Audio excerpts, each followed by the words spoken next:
Then he can just cut that bit out. Yeah.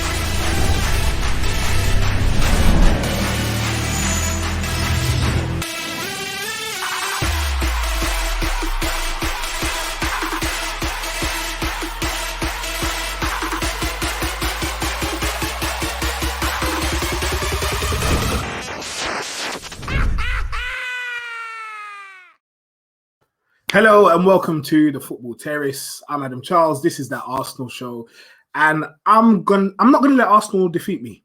Igal, I know he's very upset. I know there are a lot of Arsenal fans that are disappointed, dejected, defeated by the way Mikel Arteta has got Arsenal playing, by the way that Arsenal are being run.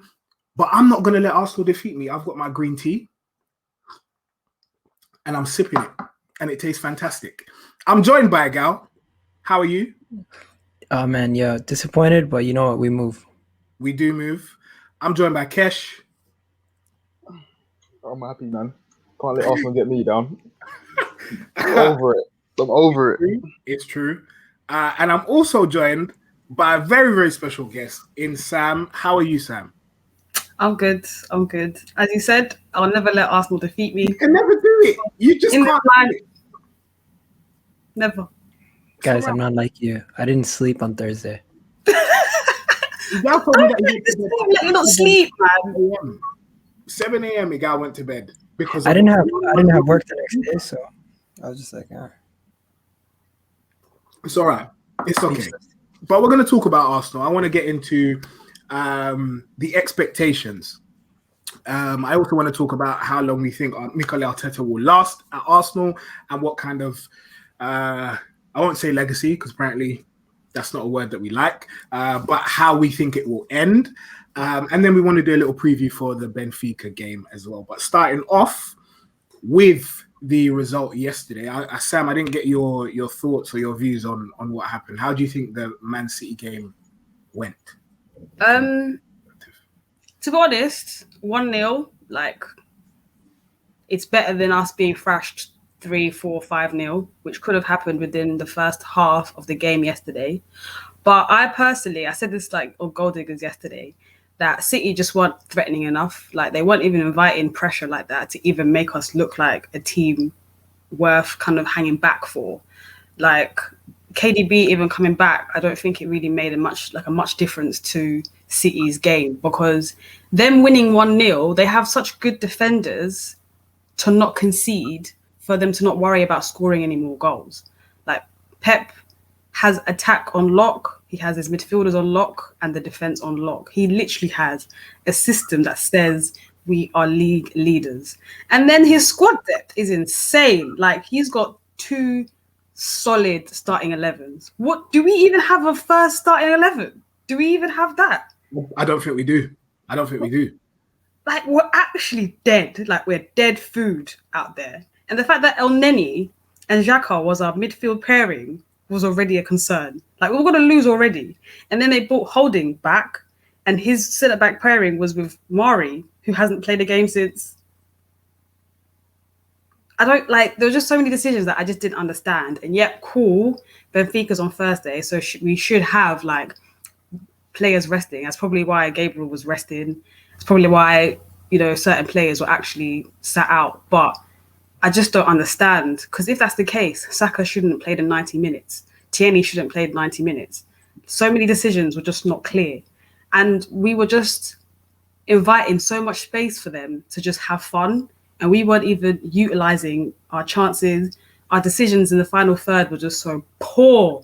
Like, we want to walk the ball into the goal. Like, we don't even want to take chances just to go for it. We want to take it, like, come on, let's walk it. Let's even try to walk past the goalkeeper to try and get a goal. Like, what is that? I don't know. I think it's interesting that you mentioned the fact that we didn't lose 4-0 or 5-0. And that for me is why I wanted to even discuss Arsenal's expectations in the first place. People were saying it yesterday. It was a theme that was running through the comments yesterday and all of the narratives that people were running. And I just feel like, is this where we've got to? That we're happy that we didn't lose 4 or 5-0. We're okay with that. To me, it just smacks of of desperation. It smacks of the fact that we don't even have the ambition to get back to where we wanted to go anymore. Mm-hmm. It's true, because that's where we've fallen. We've actually fallen from the grace of actually being a top 4 team to now begging it to try and be a top 6 team. Where are we now? Where are we now? And the expectation is for us to even try and win against City. But that starting lineup stank of a draw. Like, Arteta was trying to aim for a draw with that starting lineup. And that's already something that's a bit fishy, because it's like we shouldn't have to be scared of City. We shouldn't have to be scared of teams anymore. Like, cool, this team, they may be, a team that has quality pressing. They've got a system that works for them, a formation that works for them, but still we're supposed to go out there and have a game regardless. Like, up front, Aubameyang, what is this guy doing? He's always drifting to the left. Leave him to be on the left. Stay there. And then Saka was in a position that he hasn't been in the last couple of games. Pepe, they swapped. It's like, what's going on there? Bellerin does absolutely nothing for this team. If this guy doesn't leave in summer, I actually just give up. Whatever bond he has with Arteta, it needs to end. Like, it needs to end now. Yeah. Now. Talk about it. Igal, I'll come to you in a moment. But Kesh, let me ask you about your opinion on the expectations of Arsenal fans, of Arsenal as a club, of rival fans having expectations for Arsenal. Where do you think they're at? And do you think Arsenal's own expectations are wrong or in the mud? I think, first of all, you have to separate your expectations from what you want. We as fans, we support a club that's always been winners over the past history and all that. So we expect us to be challenged with the likes of City and the likes of Chelsea and etc., etc. But the expectation is not realistic because it's not being backed. First of all, for us to go out and compete with the likes of City, we need to have the squad to go out there and do the job. If you look at that team yesterday, that's not even good enough to get into City's second team, the players that was out on that field. And as much as it pains me to say that, like, it's that deep. We need major investment. I know a lot of people say the self-sustaining model works. It does not work. I think it's a load of bullshit because, yes, you might be able to overachieve one season and might be able to win the league, as Leicester's trying to do. But are you going to have that consistency to know that, okay, the following season, like, I'm going to have to put a lot more money in to keep up with the likes of City? Because the minute the minute any team knocks City off their perch from a title, you know the following season they're going to improve. Or are you going to be brave and ambitious enough to go and say, nah, we're not having it. We're going to make sure that next season you're going to find it hard to take the title of us. We're not going to do that. And that stems from the people up above. Like, they've tainted the image of this club for far too long.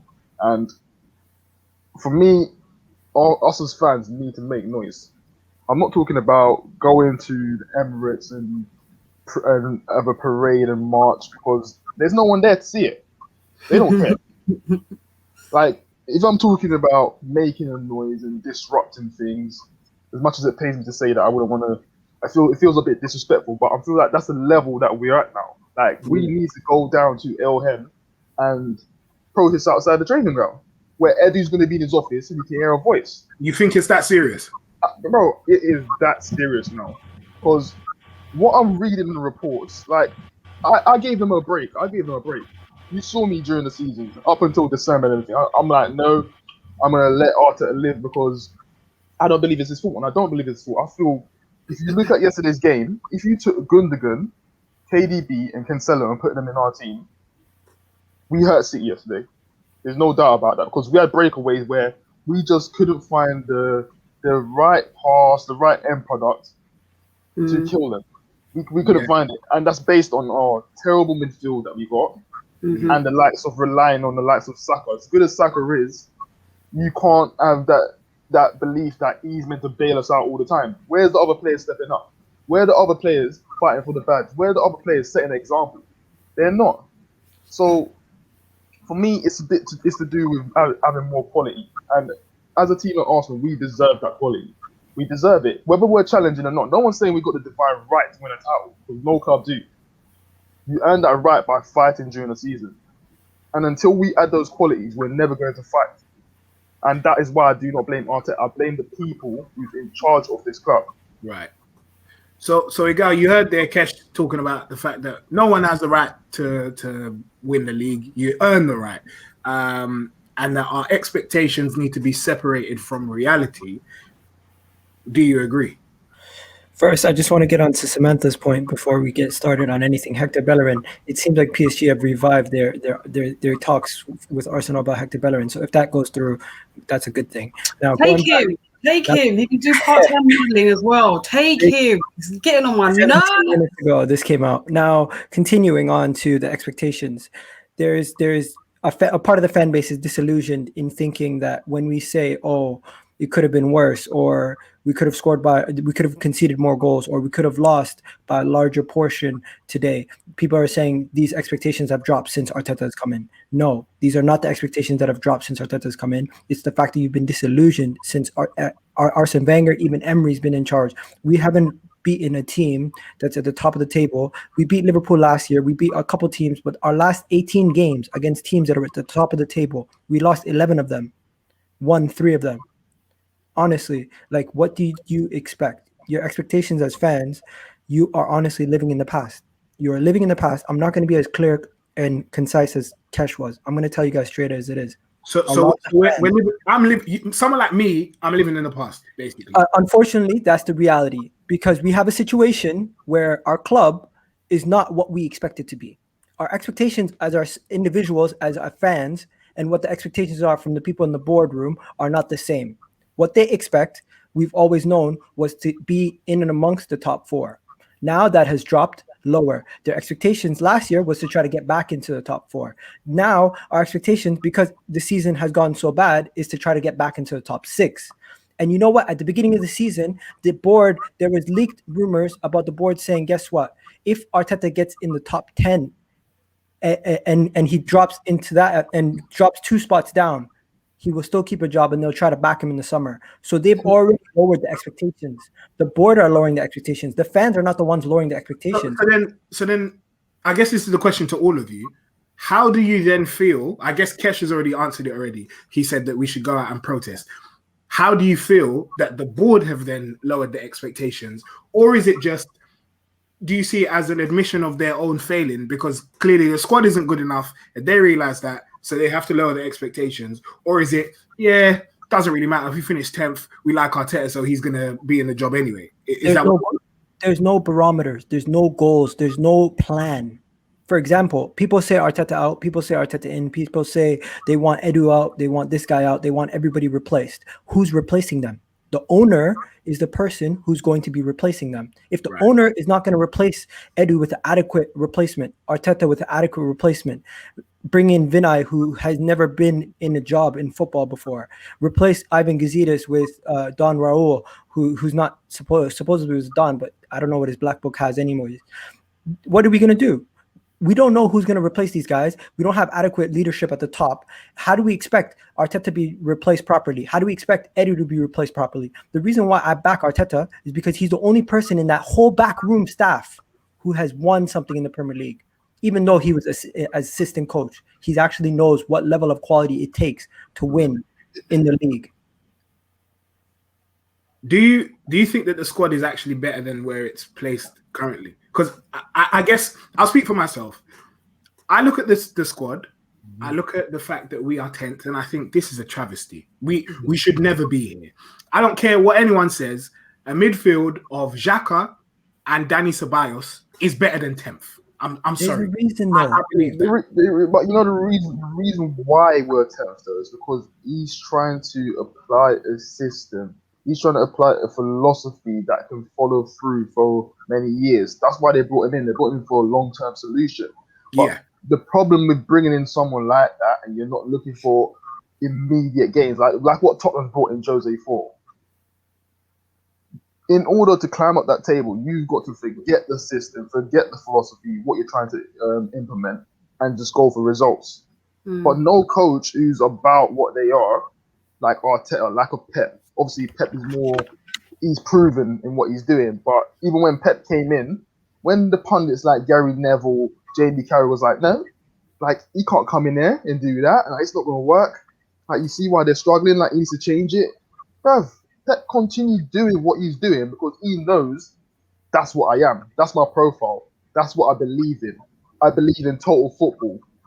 The following season, what did he do? He moved out the weaklings. He brought in better players. Yes, people accuse him of saying, oh, yeah, you brought in players and some of them don't work. Listen, that's a part of football, man. Like, we need to get over that. That is part of football. Arsenal need to bring in footballers of a good quality that even if they don't work out to the standards that we want them to work out to, you know you can sell them on. And that's why it requires having the right people in place on the recruitment team. I don't believe in Edu, and I said this. I don't believe in him. But I'm giving them until summer to see where the ambition lies. And why don't you believe in Edu? Because he's not proven. He's not proven. So you have to show. It's like Tottenham. When we had the conversation about Tottenham being title challenge, I said until proven, I'll believe otherwise. So when it comes to summer, it's up to him to prove to me that he's up to the right standards to carry out the required job that we need him to do, which is bringing in some serious major investment to push us forward. And listen, that investment is going to be all down to the owners. Even when you look down to the Partey signing, yes, I see a lot of fans saying, oh, they signed off the deal. Why is it so hard to sign over money that you're not taking out your own pocket? Mm-hmm. This money belongs to the club. This money comes from we pumping in money through merchandisers, turnstile going into the stadium. Why is it so hard to free up the funds? Give us. I know we've made some poor signings, but you can't look by that because what you're doing right now, what you're doing right now is year after year, the Arsenal brand is getting dragged. It's getting so dragged here that sooner, over the next 10 years, we're not going to be the same club. And we've been doing it for a while, but we still got a bit of pull. The longer this goes on, that pull goes. Adam, quick and concise answer there's imminent circumstances this season that we could not control. One, Pierre-Emerick Aubameyang having poor form due to his personal reasons that we did not know about. That is one that Arteta cannot control. Number two, Partey, who's been healthy almost his whole entire career, having a bad run of health, and your main signing that you brought in, letting go of Torreira and Guendouzi on loan, and Partey coming in to fill that void. You know what? He was unable to fill that void because he wasn't fit for majority of those games. In addition to Kieran Tierney constantly being injured, in addition to having 3 players missing for COVID, having to play some of the most players in the league. In addition to, look at Aston Villa. Aston Villa have played 20 players this whole season. We played 28, going on to 29 if we give another person a debut this season. So just goes to show you there's more circumstances outside of just the manager's control that have affected the club. I haven't even mentioned some of the other laundry list of things that I could mention. So you're saying that to say that has impacted expectations, right? That has impacted the team on the pitch. Because if we had Thomas Partey healthy, if we had Tierney healthy, if we had Aubameyang fit and firing and not worrying about his personal issues, these things would affect our performances on the pitch. You cannot deny that. That's the thing. But that's an expectation that you have already. Like, you can't change certain circumstances. The point of having a team with squad depth is that you can rely on those players that are on the bench to produce the same level as your starting 11. Of course, Aubameyang is not producing, and I understand, there's personal reasons. But what was he doing before those personal reasons? He still wasn't performing. So Lacazette is the one that had to, pull up and do something about it. But then he's been on a run of form, and then he's not been given the chance that Aubameyang has been given. Cool, I get it, you're captain, but this is all about what you're producing on that pitch. If you're not producing it, why are you still playing? This is my problem as well. And it's like, you can't, obviously, what can we do? Injuries happen. We can't help that. And with Partey being injured, it's like we should have someone who's on Partey's levels as well to do his role. Partey came in as an addition. Do you know what I mean? Like, the other players, Xhaka, Ceballos, those two there, they've been at Arsenal for how long? They should be the ones to play a role of, cool, when you're not here, we'll do what you do. But when Partey's back, all of a sudden, everyone knows how to play. Do you know how mad that is? Sorry, Kesh, what were you going to say? No, I'm just saying, listen, about the expectation and things that's gone on, that's affected the way the season's gone on. At the end of the day, Arsenal hasn't got a blueprint. It's like they're doing things just off their head. They're not proactive. They're just reactive. Because Partey's been injured, but that's not really down to the club. That's just based on the season being congested. But we should never have to rely on one player. Why do we rely on Partey to elevate the likes of Xhaka? Why is there just one person that we require to carry this team? It's the same thing as Aubameyang last season. We need to change. We need to actually rip up what we've got already and start again fresh. So, come the end of the season, listen, I even said it last season. I said, should have got rid of Aubameyang. If no one didn't want to sign him, you let his contract run out. Simple as. Don't do things based on what the fan base and the backlash you're going to get from the fan base, because what you end up doing is you tend to damage us. You sabotage everything, because now you put an Aubameyang on 350k based on what he's done the previous season, not based on his ceiling that he's still got or what you expect him to do over the next few years. So what was the point? Because now you got a regressive Aubameyang. You can tell that he's lost his legs. Now we got to need a striker because Lacazette's contract's running out. Aubameyang's going to be here for another 2 years on big money.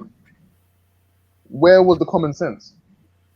I don't really know. And that's why when I hear you talking like that, Egal, as much as I want to believe what you're saying, it sounds like a list of excuses. You're telling me that Aubameyang had personal issues. That's fine. That happens in a season. Maybe we can legislate for that, but that completely ignores the fact that he didn't score a goal for however long. We can talk about Tierney's issues, but we don't have a backup left back. That's squad planning. We can talk about Thomas Partey suffering injuries. I'm not going to lie. It's something I've seen happen to so many players come to Arsenal. Their injury record is clean and clear before they arrive. And as soon as they step foot at London Colney, they seem to become injury prone. It's poor. I don't know what happens all the time, but I want to get you. I want to understand what you're saying. I want to agree with you, but I look at it and I think there are things that the board could be doing better. And it's not all about what's happening on the pitch. However, I think the fans do have a part to play in the expectations. And I think saying stuff like, oh yeah, at least we didn't lose 4-0, knowing that the board sort of go off of club opinion and fans' opinion, I think kind of sets the narrative and makes it okay. So the more we say it is, the more it becomes acceptable. And I don't think we should be allowing that. I don't think even if we are in that position, and no one can excuse it, we all know we're in that position. Arsenal are 10th. We've lost more games than we've won, and I can't believe that. But saying it out loud, just kind of it's not the barometer that we should be testing ourselves at. City are here. We're trying to get there, but right now we cannot test ourselves against City. City is not the barometer. To me, the barometer is the teams that are just around us and above us. So Leicester, Tottenham, Chelsea. Those are the teams that we have to test ourselves against. We cannot test ourselves against City and say, you know what, we lost 1-0 against City 2 times this season. You know what, we're way off the pace. Yes, we are way off the pace, but at the same time, the game that we're going to be choosing to look at and saying this is the actual real test of Arsenal is those games against the teams that are closer to us, which is the Leicester. I get that. I do get that. I don't think it's so much to do with the result, because we know where we are in it, but it's what we're trying to do to move past that, to move past playing a City and just hoping to get a draw. What are we trying to move? What's the direction we're trying to go in? Are we trying to get back to the top? Because for years I hear fans saying we need to get back to the top, but then last season when we signed Partey, everyone's up in arms about it and saying yes, good season. I mean, good transfer window. When in reality, deep down, they know it's not good enough. We need to stop hiding behind our feelings and express ourselves. Come out and say it. Come out and say the transfer window was shit. Apply pressure. Like, stop just because you're hiding from the banter, because it's not going to protect you. Because later in the season, you're going to get exposed that you never had a good transfer window. Now look, you needed more signings. So it's like It's like when you said we're going to finish 4th, and I'm thinking, bruv, like, how do you expect us to finish 4th when we've only signed Partey and Gabriel? When before this transfer window even open, we're saying we need an overall of a few positions, which is like 5 players minimum. We've got 2 in, one that barely played, Gabriel and the young player. We needed at least another 3 to push us forward. We knew that Lacazette's contract is running out. We had the chance to sell him. We chose not to sell him. So we're not doing these things that we're meant to be doing. I agree. Listen, when you say stuff like at the beginning of the season making predictions, as a fan, you want to back your players. And no, it doesn't work like that, though. A part of it is, you know what? I was sold on the whole Thomas Partey thing, and I thought Thomas Partey coming in would help our midfield dramatically. But him also being missing, it didn't work out. Let me go back to what you just said about City. City toyed with Liverpool, they toyed with Tottenham, and they toyed with Chelsea over a 3-game span. They've won 18 games in a row. We expect to play these guys, and you know what? There's going to be games where we can nick a draw or win a game. Out of 10 games, we'll probably nick a draw or win maybe 3 to 4.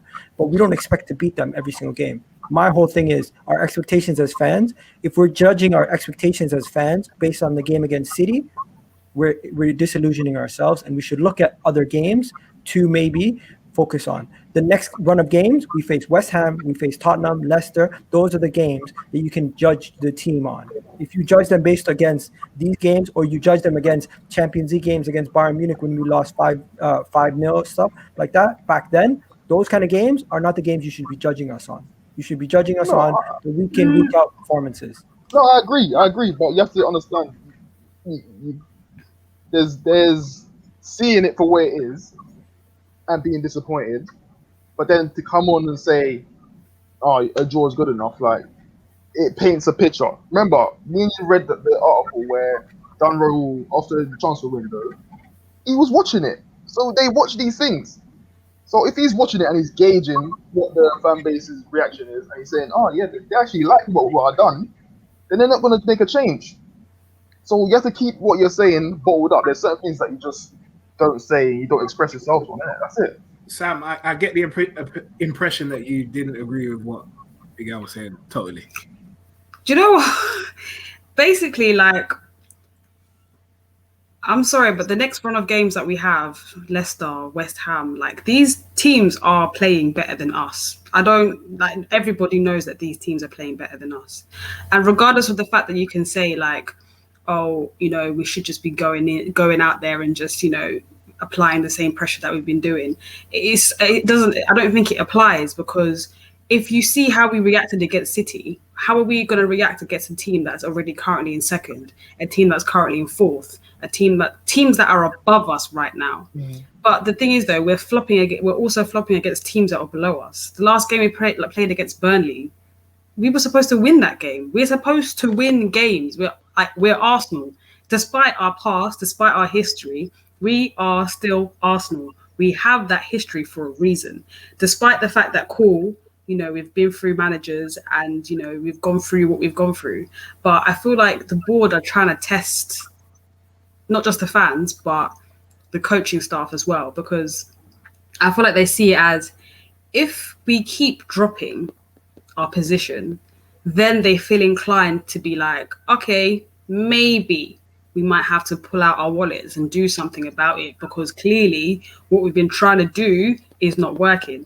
And I feel like Arteta is trying to get them to understand that. It's like, we need to spend money. At this point, I don't care. Did you see how much Diaz cost? Did you see how much Cancelo cost? It doesn't matter at this point. We need to spend P's where we need to spend them on. But no, we're moving.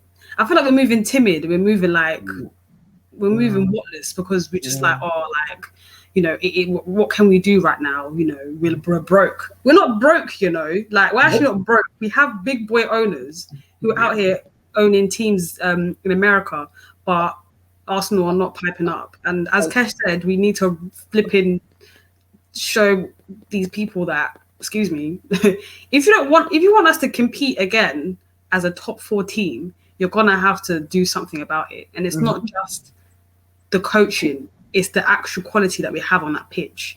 We can say, like, the likes of Xhaka and Ceballos, they're not top, like, they shouldn't be 10th, but the reality is we're 10th. They're moving like 10th place players. That's it. That is it. We're going to talk about Arteta though, right after this. Seamless. So obviously we know that Arteta is Arsenal manager. We know that he has won the FA Cup. He, in my opinion, is a manager in progress. He's pending. He's loading. But I think, and I'm gonna nail my colours to the mast. I'm Arteta. I think the whole debate is stupid. It's binary. But if that's what it all boils down to, I'm gonna let everyone know I am Arteta in. And the reason is because I think I can't remember who it was that said it, but he seems to get it. I like the fact that even though it's left us without cover at left back, Kolasinac, who I don't think was good enough to play at Arsenal, is now gone. The attitude problems that he said Guendouzi has, he sent him out on loan. All these little things, I think he's trying to instill some kind of culture, and I like that he's trying to do that. Do I think he gets it right all the time? No. Is he going to make mistakes in future? Yes. Does that mean that he shouldn't be Arsenal manager, especially when there's a dearth of options elsewhere? Come on, guys. Like, really? But time after time, I see a lot of people say that he needs to go and that we need to get someone else in. Even when I don't see who those other realistic options are. So I want to know, regardless of whether it's Arteta in, Arteta out, what is going to happen? Like, what do you think his legacy is going to be? What do you think it's going to look like come the time he leaves, whether he's sacked or whether he resigns? What position do you think Arsenal Football Club will be in financially, professionally, sportingly? Where do you think we'll be? Who wants to take this first? I have to agree with you. I'm not Arteta out because I can see a lot of what he's trying to do. And as I said yesterday, I know we're saying City probably didn't put their foot down on the gas and everything, but we had opportunities to hurt them. There was many times we broke forward and we just didn't have the right quality. That to me suggests that it's a player problem. The players don't fit the system. The players can't carry out his instructions. So what else can the guy do? You're only as good as the players you get to fit the ideas that you want to implement. And in terms of his legacy, like if he gets sacked, he gets sacked. Like I'm not what's the word?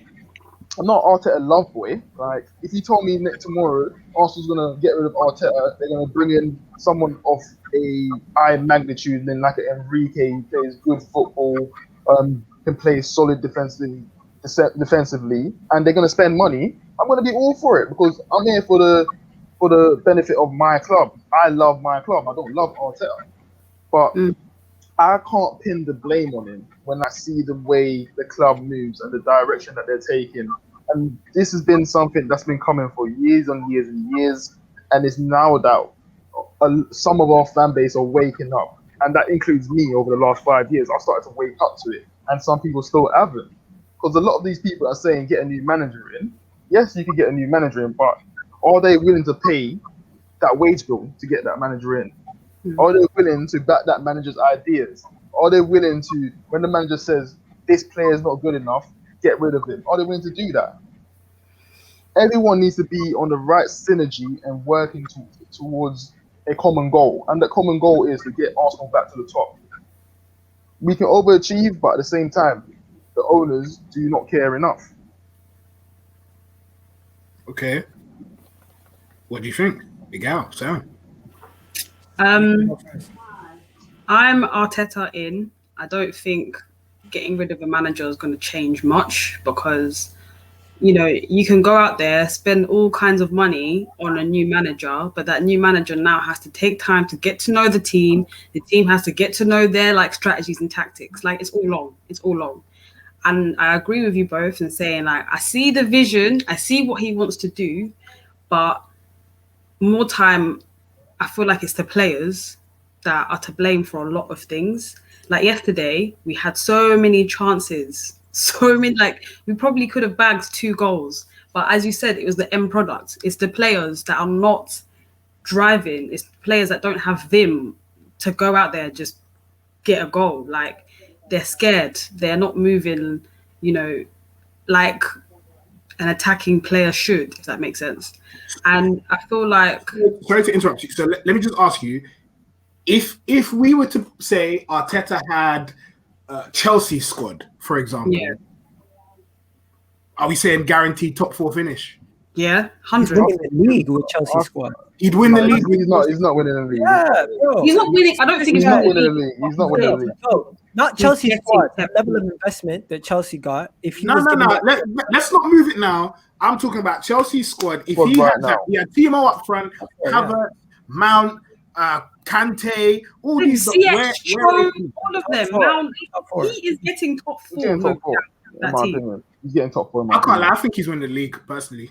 I don't think he's winning the league. I think I he's think, winning I No, think when he'll you have get the top likes 4. of City, he's The reason why he won't win the league is because you're gonna have a better manager in Pep, who's been there, done it. He's got the know-how. He knows how to get himself over the line. Arteta wouldn't do that immediately. That will be something that Arteta will work towards, like top 4 this year. Then next year, your title challenge. Following year, you open that you're pushing all the way to the end. That's the way I see it happening. But like as I was saying, like even Sam said something earlier about the players not having enough vim and that. And when I deep it and everything, I think these players are scarred. For the last few years of underperforming, underachieving, I think they're scarred. It's a psychology thing. Yeah. How do you get over that? How do you get over that? You need to spend some money, get some big characters in this change room. Yes. Get some winners in this change room. Yes. We see what the likes of a Bruno can do. He can push them. Imagine Man United add another 2 more Brunos in different positions. But They go all the way.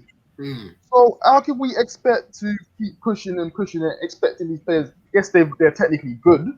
Doesn't mean that they're winners. Let me speak about something quickly. When it Wait, comes to... Oh, Is that have you got your hand up, Sam? Or is yeah, that I wanted to quickly mention, Go on. I don't know how long ago it was, but I remember when Bellerin, I don't know if it was a press conference, and he said, like, he was talking about Sanchez, and he said that this guy likes winning too much.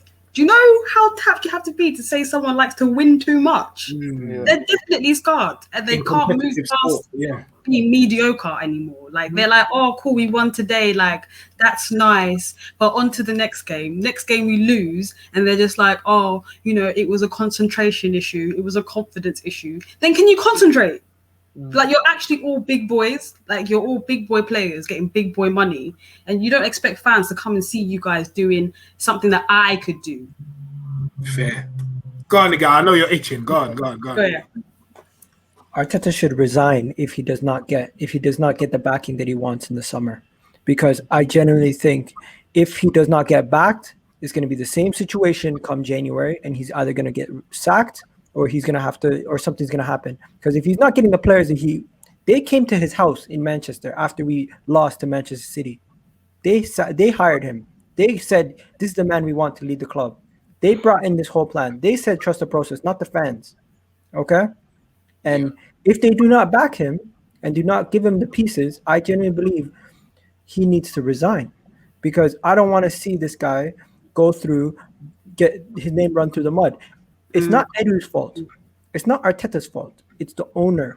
The owner. When people say Arteta out, Edu out, Kroenke out, no, it's not Edu out. It's not Arteta out. It's literally only Kroenke. That's the only problem that needs to be addressed. If that problem was addressed and we had City's owner or we had Chelsea's owner, believe me, we would not be in this situation. The problem is the players. The players are the problem. The players are the ones who do not have the quality. The players are the ones who are taking the extra touch instead of just making a one pass, 2-yard pass to Bellerin wide open. Pepe's taking the extra touch. You know what I'd like to see? I'd like to see the numbers of how many loans was taken out before Kroenke got his hands on us. That's what I would like to see, because when you deep it, he solely bought this club to fund what he's doing with the Rams. When you come to think of it, I'm sure that Rams idea wasn't just something that he suddenly thought of over the last few years. That must have been something that he was working towards, and he saw the opportunity of gaining Arsenal, and he knows if he goes to a bank, that's a guaranteed loan. But he's doing all this in America. But what's he doing for us? It's ridiculous. He's actually discussing what he's doing in America. He's investing so much money in their team. They're actually getting punished and losing draft picks every year because they go over the salary cap, too much money over the salary cap. In a league that has a salary cap, he's going over budget. Where in a league that has no cap, you can just spend as much as you want.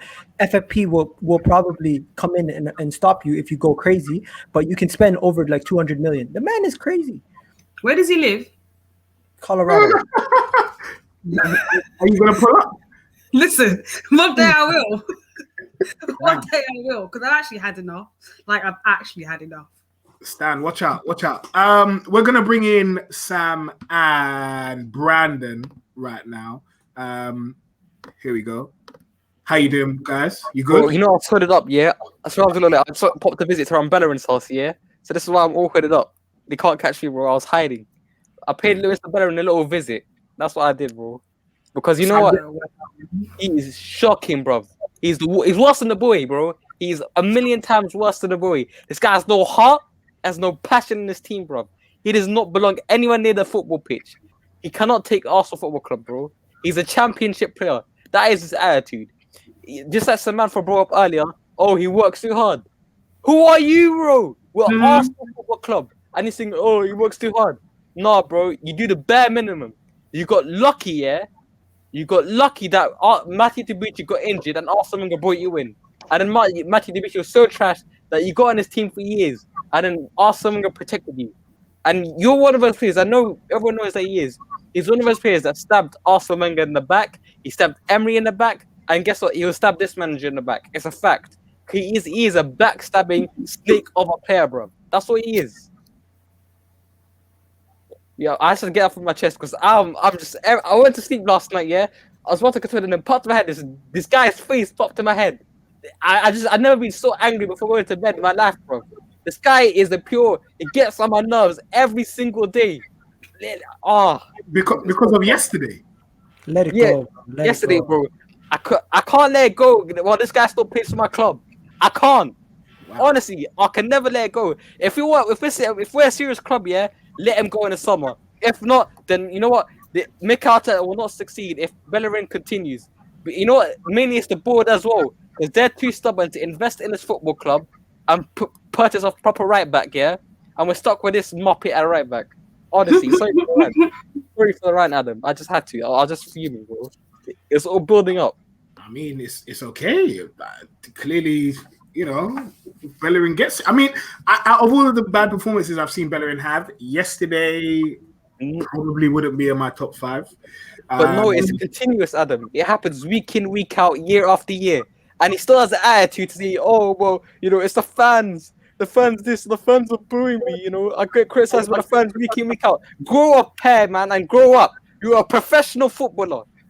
Act up, bro. Act up." Brandon, how do you follow that? You tell me, mate. We just for context, we were talking about the game yesterday, obviously, but then I asked Sam, Kesh, and Agal whether they think that or what Arteta's legacy will look like at Arsenal. Now, you being Arteta out currently, before I jump in, I didn't mean it. Bellerin, I didn't go to Bellerin's house. I just went around the corner shop. Yeah, none of that. Yeah, don't worry. We know. Please, guys, no. Don't worry, bro.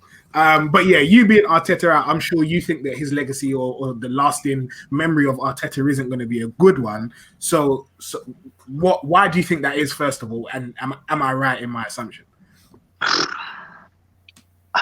Do you know, it's hard to say, Adam. It's hard to say, right? Because I was listening to what the guys were saying, and I agree with them. We do need better players. I personally feel like Arteta as a manager is not good enough in certain aspects, in the sense that he makes poor management decisions and stuff like that. I feel like he's the guy who's not going to take us forward personally. But this board have given him enough time. It looks like they're going to give him more time. I just hope that he gets backed, and I hope that he makes it to the summer to get backed, because I have a feeling that if he loses on Thursday and we get knocked out, there's going to be that much uproar from fans. You know, because at the end of the day, the reality of it is if we get knocked out on Thursday and say we finish our league campaign in 10th, we've gone backwards, you know. And whether that's all the manager's fault or not all the manager's fault, it doesn't really matter, you know. The first person that's going to be looked at is the manager, you know. So I kind of feel like I hope he gets to the point where we can see what he's like when he's got proper players in, but I'm not sure he's going to reach that point personally. The thing, what you say there, yeah, the thing that if you look at the way his man management, like not playing Martinelli for whatever reason, like, do you not look at it and think it's because maybe he doesn't? Obviously, that's not what I believe. I believe it's just his injury. I don't feel like he said something like a few weeks ago when Martin came back that he's still feeling pain and something like that. So I don't know if it's risk management or whatever. But he doesn't believe in the players that he's got to choose from the bench. It's the same as Klopp. Klopp is playing that same 11 and he's not changing anything because he doesn't believe in the squad players.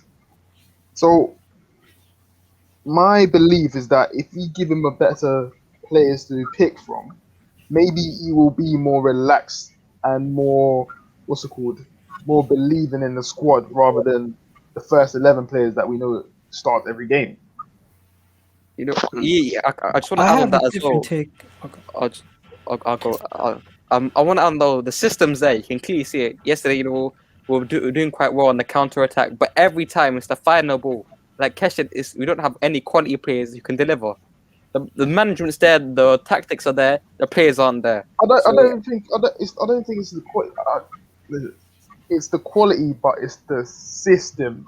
That quality doesn't suit the system he's trying to implement. Like Bellerin is a speed merchant that goes down the line, ain't got a great end product, but you're trying to play him as an inverted fullback. Which, when you look at Cancelo and you see the job Cancelo does, you see the job that Zinchenko does.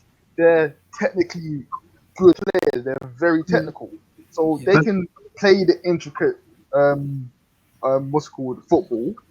They can create, like when you see the likes of Rodrigo and Fernandinho, they don't really venture into the box. They don't. You see the likes of Zinchenko and like a Cancelo pushing up, going into the box, doing whatever they're doing. Like you saw what Cancelo done when he got into the box today. Let me ask 1 second, Brendan. Let me just ask a quick question to everybody. When it comes down to Arteta, we can see that he's trying to do something for the long term. And he's not taking no shortcuts in his approach to how he wants to manage and how he wants the club to work.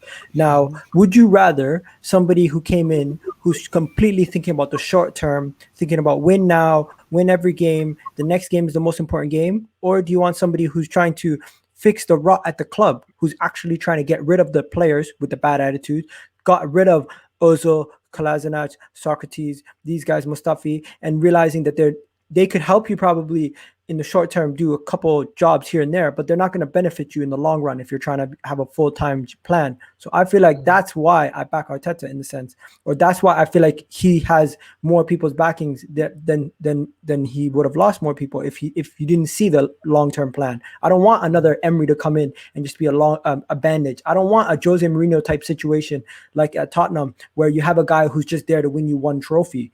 I want somebody who's there, who's going to get us back to top four, get us back into Champions League, pushing to go further, higher up the league. We don't want it to be a yo-yo club. We don't want to yo-yo into the top four and back every time. That's my take on it. I'm going to say that as well. Igal put it perfectly. You know, do you want a manager who's going to get rid of these dead players or just take us to the top? When we got rid of Arsene Wenger when he was sacked, what I viewed Unai Emery was he was there to get rid of the dead players and put some decent quality players in there so the next manager has an easier job to do. And that didn't happen because under Unai Emery regressed. And the next manager that came in, which happened to be Mikel Arteta, had the even bigger mess in which Unai Emery had when he first came out of Arsenal. So we feel that massively. And Mikel Arteta, I believe, is being brought to fail at Arsenal by the board. That's my general opinion. But this is also part of the problem that I have with Arteta. We're here saying that we need better players, right? Hector Bellerin and Granit Xhaka are two of his go-to players. You know, they're the two players that play week in, week out, no matter how bad they perform. You could play Cedric instead of Hector Bellerin, and you know that Cedric will give a better performance than Hector Bellerin. Granit Xhaka's a bit more of a tough one because we haven't really got anybody else who can play in that position. But I look at things like that. For example, we knew that Granit Xhaka was on his way out, and Mikel Arteta wanted him to stay. He's given Rob Holding a new contract. Is Rob Holding good enough for Arsenal? Okay, I'm not you're so nitpicking sure. now. Brandon, Brandon, I feel what- like one second. I feel It's like not Brandon nitpicking though, nitpicking in really, the is it? sense- Because we're talking about we need better players, yet Arteta is the one who's putting the trust in these Okay, players. but who look we at need to it develop. this way. Look at it this way. In the summer, if Bellerin leaves, in the summer, if we get another midfielder in to challenge with Xhaka and what we have, and that pushes Xhaka out of the starting 11, because right now there's a report that came out like 20, 30, 50 minutes ago that Bellerin could be sold to PSG and exit in the summer, and we might be looking for another right back. That's the kind of stuff we want to hear. The window is not open right now. We can't make changes right now. So when we're talking about his team selection, we can talk about that. Do you feel like Cedric is a better choice than Bellerin? Do you feel like there's a better option out there for Arteta to pick from besides Xhaka right now? Do you feel like the players that he's playing are the best that he can play? Or What I is would that? say is, listen, I'd rather play Cedric, but I can understand why they're not playing Cedric. Cedric came on a free. Bellerin is still your asset. Like, you still have to protect your asset. If you just drop Bellerin and play Cedric and his value decrease, you're not getting nothing for it. Like, Man United fans got the same thing right now. They can't just drop De Gea and play Henderson, because then when the club comes to ban, they're gonna say you don't want that player. He's not been playing. So yeah. While I understand that though, Kesh, Final point from Brandon. Go on. while I understand what you're saying there, Kesh, at the same time, Hector Bellerin and his performances, he's costing us points. You know, how many times is he going to keep costing us points before we actually drop this guy and realise we've got a better option?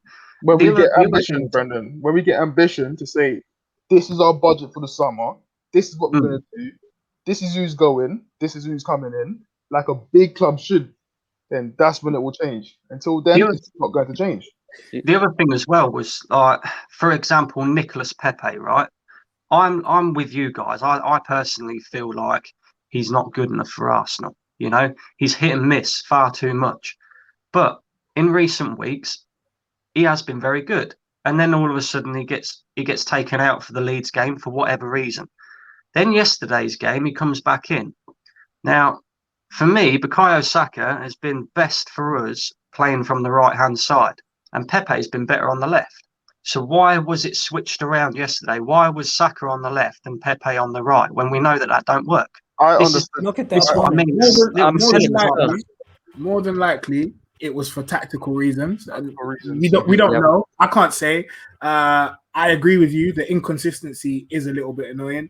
Well, it's very annoying, especially when you think we spent £72 million on Pepe. You want to see him play well and be in a position where he's done that. Adam, but the thing where our fans say he needs to play 4 games consistent, it's a lazy statement. You don't see Mahrez getting dropped for 3 games, and then when he comes back in the next game, Man City fans are going to say, oh no, he needs to play 4 games. Mahrez comes in and he'll deliver. That's what we need from our players. If this is a thing where Pepe has to play 4 games to perform, then we might as well get rid of him. You can't. That's not sustainable at this level. Also, I want to go back to Brandon's earlier point about Granit Xhaka. When Mikel Arteta came in, last point on it. Go on. all right, when Mikel Arteta came to Arsenal, he said, everyone, no matter who you are, you get a clean seat at Arsenal Football Club. And Granit Xhaka was one of them. When he came in, everyone has to admit Granit Xhaka was performing well by his standards. And I'm going to put something up in the air here. Maybe one of the main reasons why he kept Granit Xhaka is that the board would not find him a replacement, or he could not find a replacement. We couldn't replace him. That's one of the main reasons why Granit Xhaka stayed. So if you're blaming Mikel Arteta about Granit Xhaka, it's a 50-50 because there might be 2 reasons about it. That's very, very true. That is very, very true. The last little segment before we go, I want to know your predictions for Benfica. Brandon, I feel like I already know what you're going to say. Do you think Arsenal are getting knocked out on Thursday? Do you think we're going to beat Benfica? I believe we have the away goal. I think we were away in the last away goal, but yeah, starting with Brandon, give me your prediction for the upcoming game against Benfica on Thursday. I said it after the first leg. I still feel like we'll go through. I feel like we've got too much for Benfica. But the problem with Arsenal is it just depends what Arsenal turns up. If we turn up and we play like we did against Leeds, we'll go through easily. If we turn up like, for example, again as we did against Manchester City, and we just stroll about the pitch and do nothing, we won't go through. So it's a difficult one. I personally feel we'll win the second leg 2-0. It's the most important game of our season. We've got to go through. It's as simple as that. That is it. Love that. And where can everyone find you, Brandon? Brandon AFC TV on YouTube. Bang, bang. Love that. Igal, what about you? You live by the sword, you die by the sword. We have to score.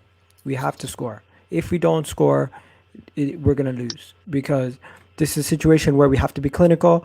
I think we're going to end up having too much on the day for Benfica, and we're going to end up winning 2-1, but it's going to be a shaky one. We're going to be scared for a couple minutes because they're going to score that goal, that away goal they need to equalize on aggregate, and we're just going to squeak out 2-1. I'm hoping. But you know what? I'm hoping for the best, expecting the worst at this point, because my dreams of this season were shattered after we lost to Everton. And everyone knows where they can find you, EGTV or the Kid EGTV on YouTube. You already know. Look at me, I know, like, my own channel. Can you imagine? Sam, what about yourself? What do you think? Are Arsenal going out on Thursday? No, we have to go through. I'm not trying to have the same PTSD that I had from Olympiacos. I'm sorry. No, it's actually not for me. We have to win. Thing is, though, we know now how Benfica play. We are the better team, and if we don't take the chances that we did in the first leg, then I'm so sorry. We deserve to be out of Europe, and we don't deserve European football at all, because if you can't bag the chances that we should have got in the first leg, in the second leg, then Arsenal team need to be liquidated. I've had enough. And yeah, we have to. I think we'll score probably 2 more goals. But yeah. And what about you? Where can everyone find you? You can find me at Gold Diggers UK on YouTube and at S4CK12 on Twitter. Bang. Lovely. Young Samuel. What are you telling me? I haven't got a good feeling because everyone's predicting a win right now. I can't. I just don't have a good feeling about this game, because... You can be negative. That's fine. I am a little bit negative because I don't have that much trust in Mikel Arteta in this game, because I don't think he'll select the right team. I don't think some of the players will not turn up. I mean, if 5 players don't turn up, then no one else will, because if we concede early, it's game over. Because these players' mentality is just so fragile that we're just going to collapse. Hopefully they can prove me wrong, but I'm just expecting the worst as well. That's why I believe every night I'm just thinking, you know what, we're going to get knocked out. How many years have we been in Europa League? And been saying, "Oh, Europa League or bust," year in, year out. Since 2018, we've been saying Europa League or bust, and every season it's been bust, bro. So, I'm going to say I'm going to go with something very, very controversial. 1-1 full time, 2-1 Arsenal extra time. Cheeky, very, very cheeky, and it's Samuel 4002 AFC. Come on, look, you see this brain of mine? No, you're reading the names. I can see you're reading the names. I didn't even read that one. I didn't read it. And Kesh, what about you? I'm with Samantha, man. 2-0. Listen, liquidate Arsenal, bring back Berry Town.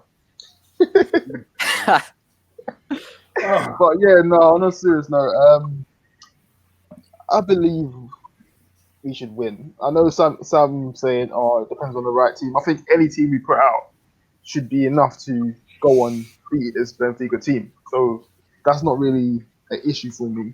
It's just about the mentality and the attitude we start the game with. Like I've been saying it throughout the season. Arsenal don't get results when they start slow. If you look at how we play against Southampton, Leeds, Wolves, the first half, that's how you start a game. That's how big teams start games. When you come out and you move slow, that's how you see the likes of Burnley and guys like that start. And that's what we're becoming, because we tend to start too many games where we don't start quick enough. Get in their faces, let them know that we're here to, we smell blood. We're here to we're like moving like sharks. We're coming to eat. You know what I mean? So I'm gonna go for a 2-1 Arsenal. 2-1 Arsenal. Lovely. Okay, cool. And it's at _Kesh _, and I definitely read that one. I'm really sorry. Anyway, I think Arsenal are going to win 3-1 because I think Arteta is going to say, listen, all these missed chances you had last time, not on. My name is Adam Charles. You can find me at TFO Show on Twitter, on the Fifth Official on YouTube. This has been the Arsenal Show. We'll be back again next week after Arsenal play. Who's our next game against? Leicester. Jesus. I know. We're gonna win, man. We're gonna win. 3-0. We're gonna do it. The Leicester game. We'll see what happens. Anyway, yeah, we'll see. Bye-bye, guys. More life. We're gonna do this.